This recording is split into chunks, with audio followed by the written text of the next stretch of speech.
Hello दोस्तों, स्वागत है आप सभी का physics circle by Brijesh Chaudhary में। और आज हम एक बहुत ही महत्वपूर्ण टॉपिक प्रत्यावर्ती धारा की चर्चा करेंगे। प्रत्यावर्ती धारा यह एक ऐसा चैप्टर है पूरे फिजिक्स 12th की फिजिक्स के लिए कि इसमें कम से कम 2 से 3 न्यूमेरिकल्स आपके बोर्ड एग्जाम में आने हैं तो आने हैं। और ये ऐसा चैप्टर है कि इसमें से कम 1 से 2 डेरिवेशंस यदि आने हैं तो आने हैं, ये फिक्स है। पूरे फिजिक्स 12th की बात हम कर रहे हैं। तो आइए सबसे पहले हम चर्चा करेंगे प्रत्यावर्ती धारा क्या होती है। ये प्रत्यावर्ती धारा,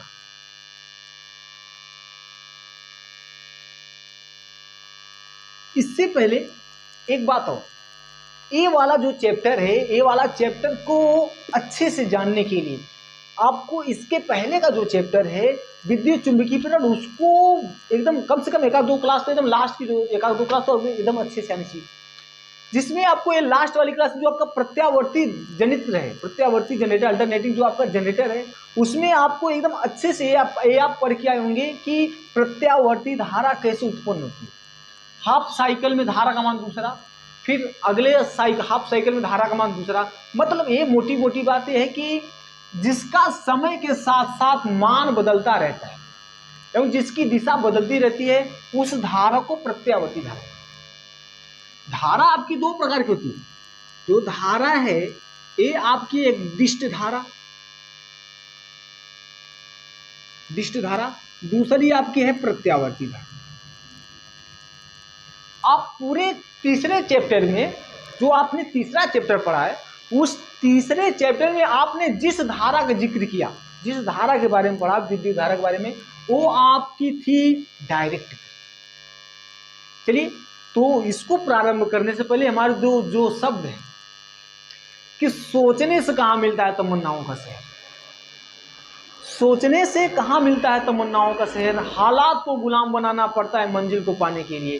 तो आइए हम चलते हैं अपने टॉपिक की ओर, टॉपिक को मक्खन करते हैं, टॉपिक का क्रिस्टल क्लियर करते हैं। चलिए, तो दृष्ट धारा क्या है? दृष्ट धारा का मतलब, यदि धारा आपकी यक्ष से वाई जा रही है, कोई धारा है जिसकी दिशा यक्ष से वाई है, तो वह आपकी यक्ष से वाई रही। इसके लिए हम ग्राफ का जिक्र करें तो इसका ग्राफ आपको मिलता है ऐसा। यह है आपका टाइम t,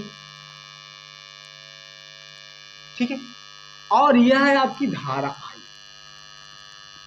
मतलब कि यदि यह धारा मान लेते यहां से 1, 2, 3, 4, 5 एम्पियर है, 5 एम्पियर है, ठीक है। तो इस समय चलेंगे तो भी धारा का मान आपका 5 एम्पियर मिलेगा। थोड़ा सा और समय बढ़ाएंगे तो भी धारा का मान आपका 5 एम्पियर मिलेगा। थोड़ा सा और समय बढ़ाएंगे तो धारा का मान क्या मिलेगा भाई? आपका 5 एम्पियर। मतलब कि ये जो धारा का मान होता है, ये आपका परिमाण होता है, मैग्नीट्यूड आपका एकदम फिक्स होता है, और उसकी जो डायरेक्शन है वो आपकी क्या होती है? एकदम फिक्स होती है। मतलब कि यदि आपकी यक्ष से वाई की तरफ जा रही है तो वह यक्ष से वाई ही जाए। इसको कहते हैं हम डायरेक्ट करें दिष्ट धारा। प्रत्यावर्ती धारा क्या? प्रत्यावर्ती धारा ये है भाई, आपकी अभी यक्ष से वाई जा रही है ऐसे, तो कुछ समय पश्चात या वाई से यक्ष जाएगी ऐसे। इस धारा को, मतलब जिसका समय के साथ साथ परिमाण और दिशा, सबसे पहले यहां पे तो मैंने दिशा का जिक्र किया है ना, जिसका समय के साथ साथ दिशा बदलती रहती है, उसे कहते हैं प्रत्यावर्ती धारा। एक बात तो ये होगी, अगर हम इसके ग्राफ की बात करें तो इसका ग्राफ देखिए ऐसा मिलेगा। ये भाई आपका टाइम है, देखिए एकदम, मतलब कि एकदम आराम से, एकदम कोई जल्दबाजी नहीं, कोई जल्दबाजी नहीं। ये आपकी धारा ऐसी, बात समझिएगा। ये धारा के लिए अभी समय आपका मान लेते t1 है। ये भाई साहब आपकी धारा मिली है कि यहाँ पे आई, अगले समय के लिए निश्चित परिवर्तन हो रहा है। मान लेते यहाँ 5 सेकंड, अगला भाई 10 सेकंड है। ये t2 है आपका 10 सेकंड में, तो धारा आपकी ये मिली। यहाँ पे जो धारा आपकी क्या I1 है, यहाँ पे धारा आपकी क्या बेटे I2 है। आगे चलेंगे t3 समय ले रहे हैं 15 सेकंड पे, तो यह धारा आपकी ऐसी। मतलब ये कि पहले 5 सेकंड में धारा का मान कुछ है यहाँ पे, अगले 5 सेकंड में धारा का मान कुछ है, अगले 5 सेकंड में धारा का मान कुछ है, और अगले 5 सेकंड में धारा का मान क्या भाई आपका कुछ है। तो ऐसी मतलब कि ये है कि भाई जिसका समय के साथ साथ परिमाण बदल रहा है, मान बदल रहा है, ऐसी धारा को हम प्रत्यावर्ती। ये तो आपका बेसिक क्लियर हो गया। अब हम चलते हैं, आप इसके पहले वाले चैप्टर में एक अच्छी बात की चर्चा, अच्छी चीज पाएंगे, वो जिसे कहते हैं E equal to E naught sine omega T, प्रत्यावर्ती वोल्टता का सूत्र। इसके पहले वाले चैप्टर में आप एकदम ये प्रत्यावर्ती वोल्टता के सूत्र के बारे में एकदम अच्छे से जानते होंगे। तो चलिए, यदि आप नहीं जानते तो हम पीछे जाएंगे, वीडियो को पीछे जाएंगे, मतलब इसके पहले कि मैंने जो क्लास है ना, जो प्रत्यावर्ती वोल्टता है ना, विद्युत चुंबकीय प्रेरण वाला जो चैप्टर है, उसका वीडियो मैंने अपलोड कर दिया है। उस क्लास को देख कर आएंगे, ये वाली क्लास एकदम मक्खन हो जाएगी, वो ये वाली क्लास एकदम मक्खन हो जाएगी। आइए, तो इस प्रत्यावर्ती वोल्टता का जो सूत्र है, इसमें आपका जो ई नॉट होता है, ये ई नॉट होता है वोल्टता का, आपका होता है शिखर मान, वोल्टता का शिखर मान। जो ई होता है यह वोल्टता का ताक्षणिक मान होता है, वोल्टता का ताक्षणिक मान। और यह ओमेगा टी जो होता है, यह ओमेगा टी आपका है फेज, फेज का मतलब होता है कला। कला की मोटी मोटी बात में है कि ये जो साइन के साथ जो होता है ना, उसे हम कहते हैं कोण, कहते हैं कोण, एंगल। फेज कला का मतलब क्या होता है भाई आपका, मोटी मोटी बात समझ लीजिएगा। तो इसी के आधार पे यदि हम प्रत्यावर्ती धारा का हम सूत्र निकालें, तो प्रत्यावर्ती धारा का सूत्र निकल के आता है i equal to i naught sine omega t, i equal to i naught sine omega t, जहां आई नॉट क्या है, धारा का शिखर मान, और आई क्या है, धारा का ताक्षणिक मान। अब शिखर मान ताक्षणिक मान की बात करें, देखिए ये जो आपका पीक उठा या मैक्सिमम कहां तक गया, यहां तक गया, तो यही जो आपका मैक्सिमम पीक आया, इसी को हम कहते हैं शिखर मान आई नॉट। और ये आपका I1, I2, I3 है, ये आपके हर एक समय में, हर एक निश्चित समय अंतराल के मान है, तो इसको हम कहेंगे ताक्षणिक मान। और जो मैक्सिमम वैल्यू गई है, इसको हम कहेंगे शिखर मान। एकदम क्रिस्टल, एकदम क्लियर कर लीजिए, कोई समस्या नहीं, हाँ। बाकी जो अब हम बात करेंगे आगे, धारा का वर्ग माध्य मूल मान या धारा का औसत मान, एकदम किताबों से एकदम हट के बात करेंगे। आप जहां भी पढ़े हो, है ना, यूट्यूब पे पढ़े हो, कोचिंग में पढ़े हो, कॉलेज में पढ़े हो, या किसी बुक में पढ़े हो, उन सबसे एकदम हटके, एकदम हटके लोग रटाते हैं, हम आपको करके दिखाएंगे। नहीं, धारा का वर्ग माध्य मूल मान क्या, एकदम किताबों से एकदम हटे, किताब छोड़ दीजिए। आइए, तो इतने का सबसे पहले एक बात जिक्र कर लेते हैं। ये जो ग्राफ की बात कर रहे हैं, ये भाई साहब ये ऐसा है, और यहां पे यह प्रत्यावर्ती धारा,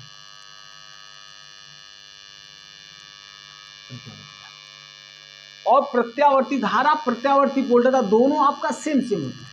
यह आपका क्या है, V1 जाएगा, V1, V2, V3, और यहाँ पे आप भाई छोटा सा टाइम ADT, मतलब कि ये आपका समय अंतराल पे इसका जो मान आपका बदलता रहता है, और मान बदलता रहता है। और इस जो आपका ये V1, V2, V3 है, इसको हम कहते हैं ताक्षणिक मान, ठीक। और एक निश्चित समय पे आपका इसका वोल्टेज का मान फिक्स होता है, एकदम मैक्सिमम होता है, उसे हम कहते हैं शिखर। एकदम क्लियर होना चाहिए, एकदम क्रिस्टल, एकदम क्लियर करनी चाहिए।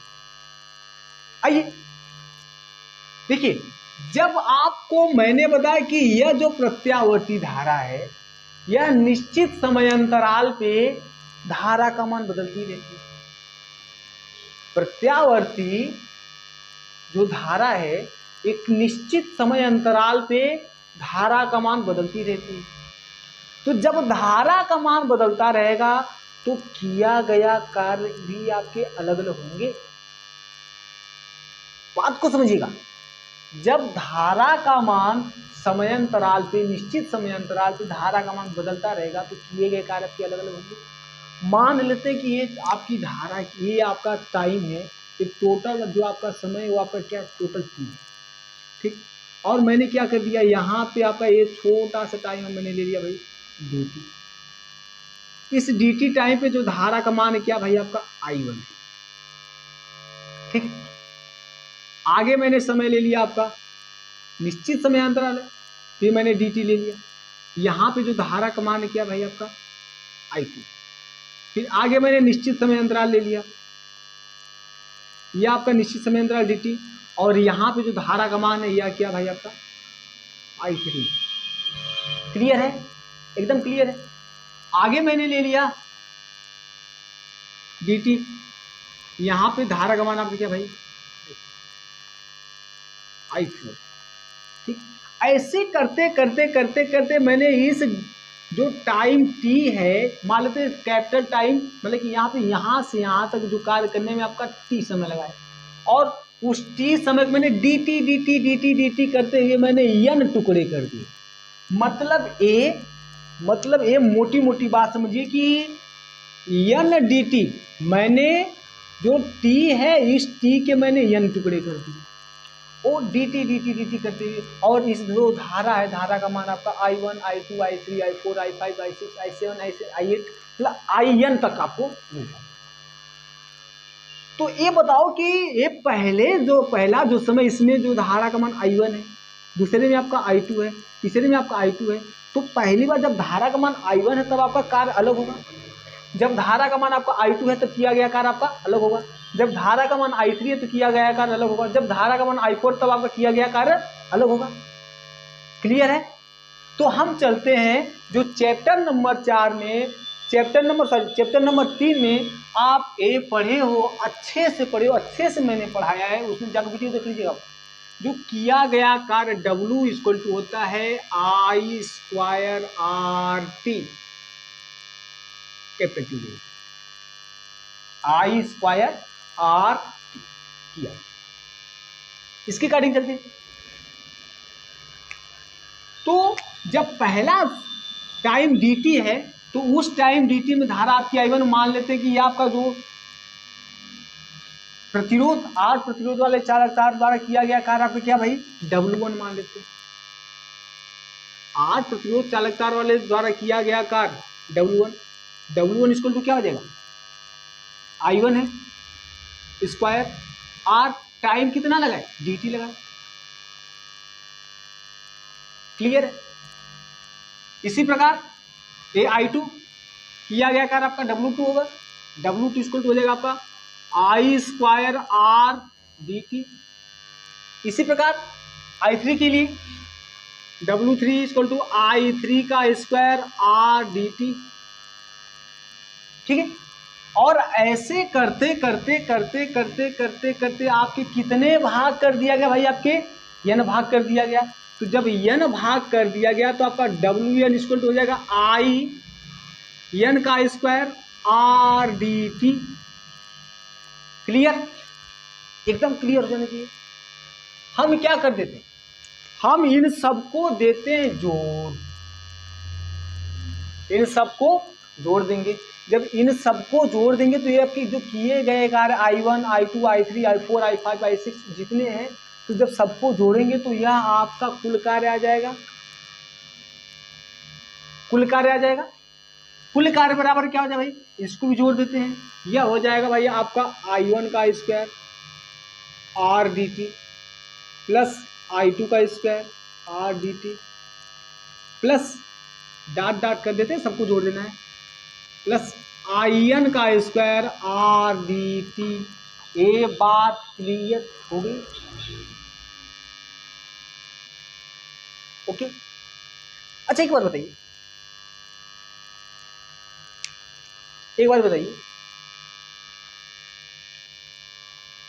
कि यह पहली धारा द्वारा किया गया कार्य, या दूसरी धारा द्वारा किया गया कार्य, या तीसरी धारा द्वारा किया गया कार्य, और आगे चौथी धारा द्वारा किया गया कार्य, ये सब जो कार्य हैं,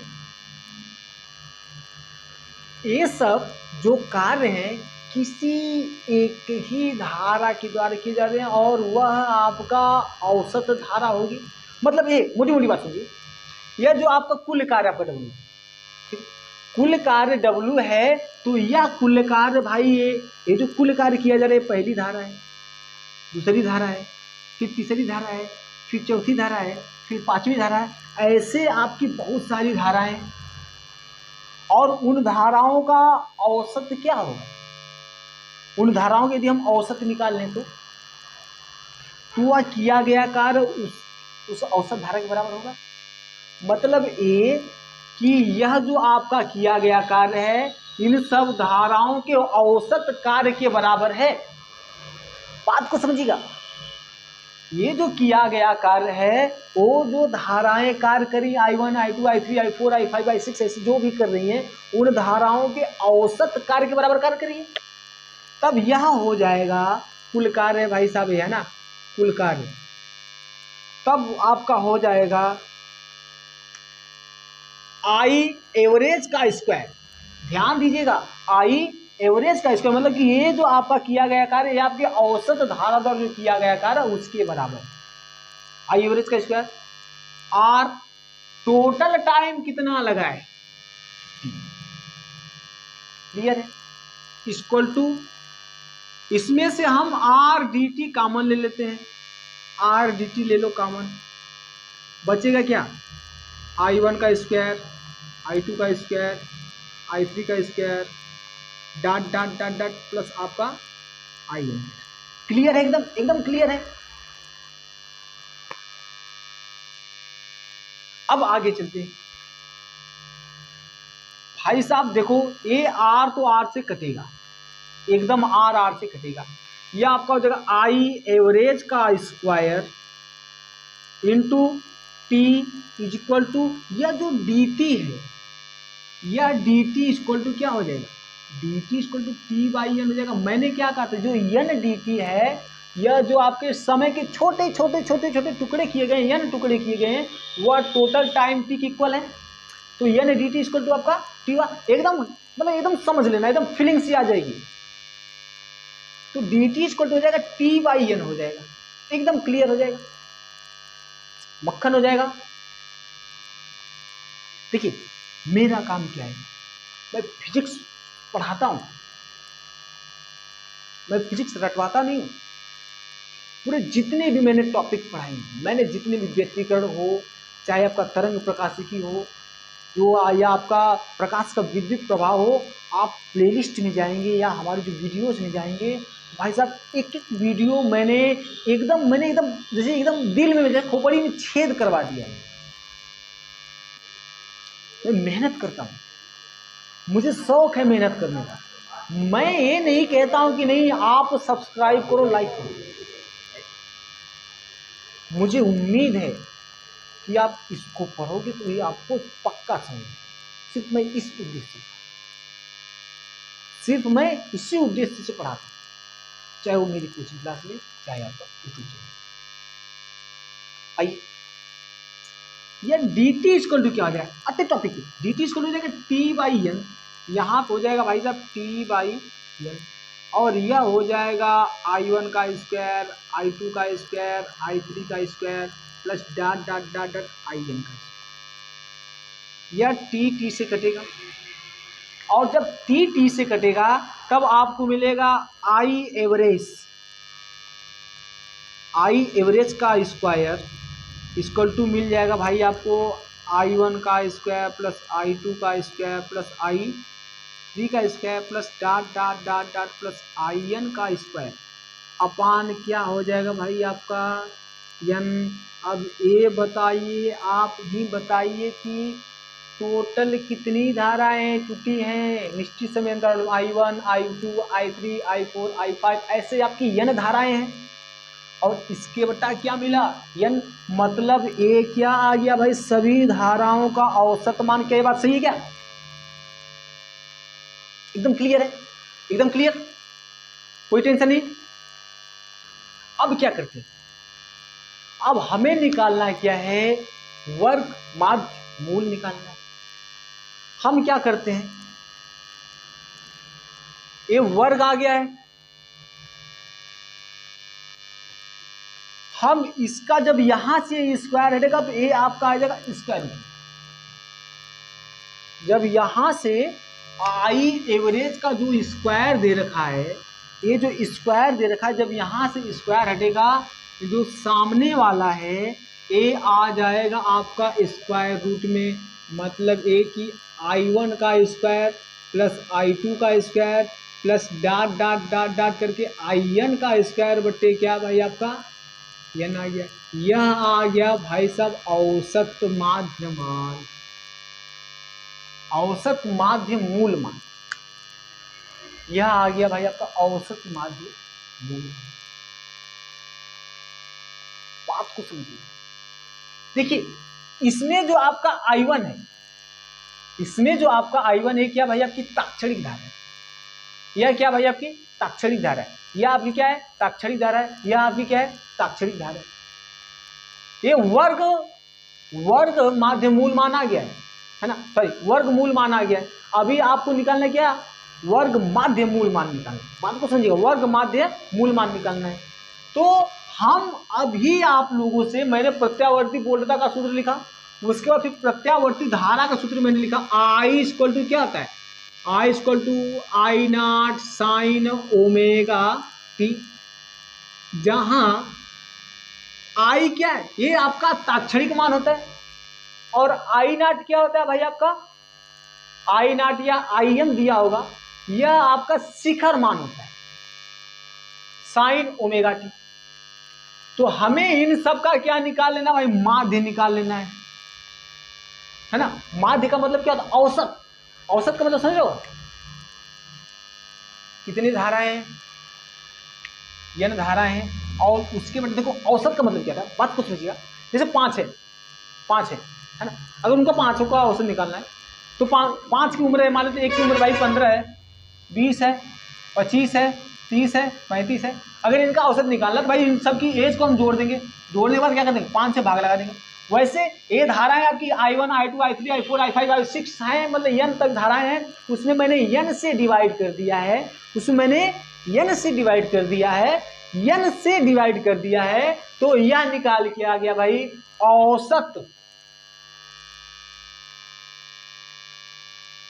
औसत या माध्य, ठीक। और इसका स्क्वायर रूट हो गया है, तो यह आपका क्या हो गया भाई, माध्य मूल हो गया, ठीक है। बात को समझिएगा, या इसको हम लिख सकते हैं ऐसा, इसको थोड़ा सा रफ करते हैं। स्क्रीनशॉट ले लीजिए, आप एकदम स्क्रीनशॉट ले लीजिए। औसत माध्य मूल मान I R M S, I R root mean square value बराबर आपकी क्या आएगी भाई, इक्वल टू आ जाएगा आपका square root, equal to square root. यह क्या भाई आपका I1 I2 I3, यह क्या भाई आपकी ताक्षणिक धाराएं, और इन ताक्षणिक धाराओं का क्या भाई आपका इसके बट्टे n, मतलब कि ये क्या भाई इसका औसत निकालना, इसका क्या निकालना आपको, माध्य निकालना। तो मैथ वाले बच्चे तो माध्य के बारे में जानते होंगे। माध्य को निकालने के लिए आपका यह जो आपका आई है, इसके ऊपर ऐसे लगा देते, कैप लगा देते हैं, ऐसे ऐसे कैप लगा देते ऐसे, या इसके ऊपर बार लगा देते, क्लियर है, ऐसे लगा देते हैं या तो बार लगा देते हैं। तो हमें इसका एक क्या भाई आपकी ये ताक्षणिक धारा है, ताक्षणिक धारा का सूत्र होता है i equal to i naught sine omega t, ठीक है।